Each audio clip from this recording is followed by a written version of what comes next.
Hey, how's it going? Welcome to the channel. My name is Ryson and I sell cards on TCGplayer, mainly Pokemon, but I have sold a couple of Y Shorts cards.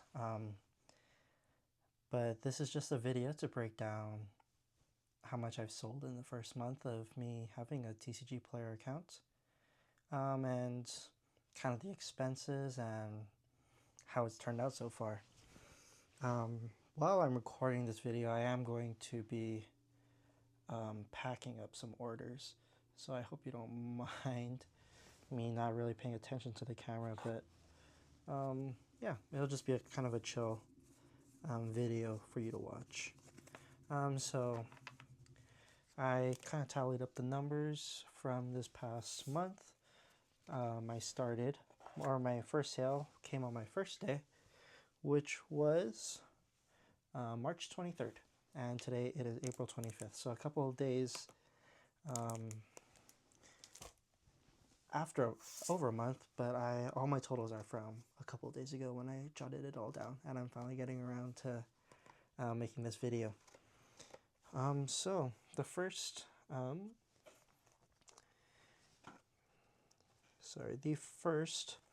I guess we'll get it out of the way, how much money I've made selling Pokemon cards and Y Shorts cards.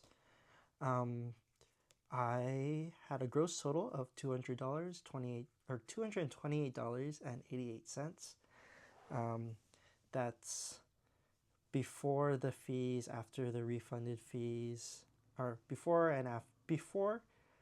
the TCG player fees, and then refunded orders, and then refunded fees that went onto my account. So yeah, $228.88 is the gross total for the cards I sold.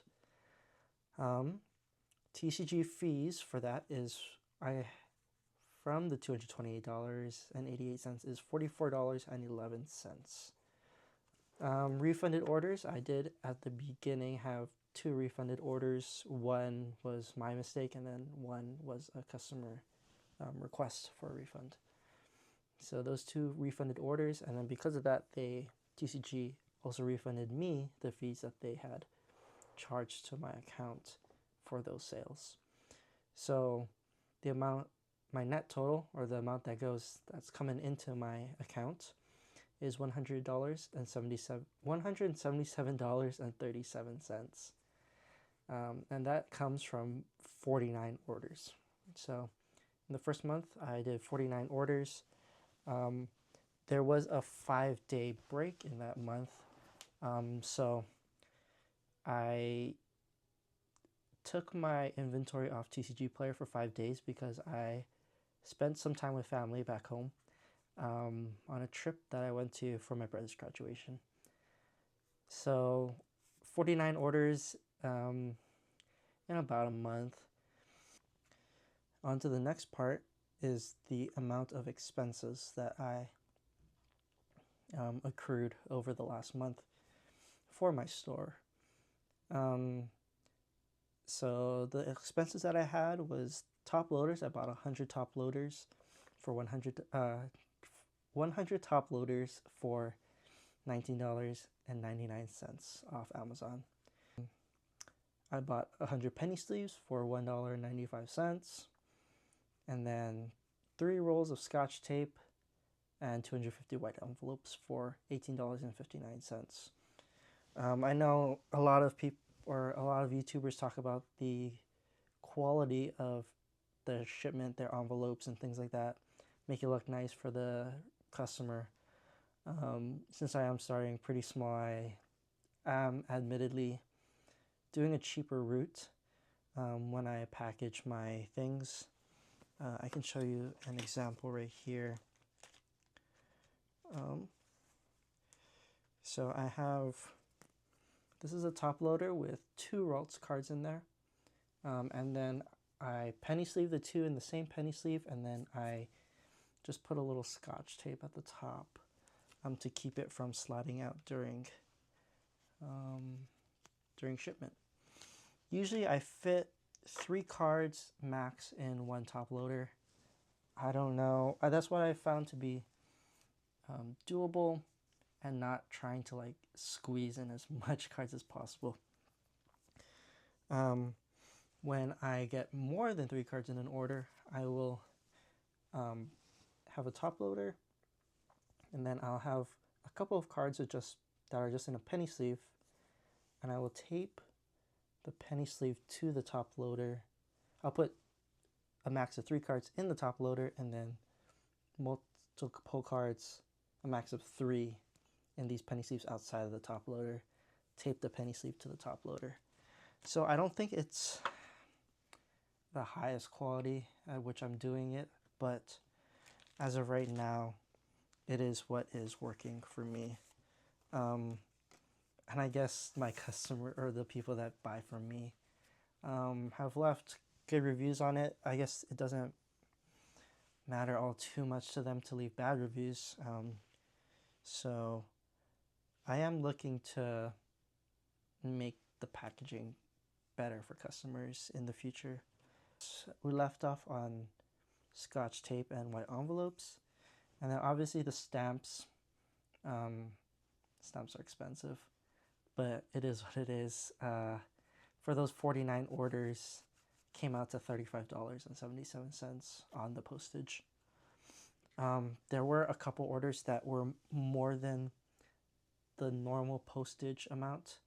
I do not have the total for those, but it adds maybe like a few cents to not quite $1 more to my total. But yeah. And then the inventory where I got these cards to sell. I have made one bulk purchase from someone on Facebook. $75. I got approximately 2,175 bulk trainer cards. Yes, I did specifically ask to buy bulk trainer cards. I will get into that a little bit later on my selling philosophy and what I like to sell. And then there's a nearby store. This is how I started. It's not the most financially, the cost isn't the greatest per card.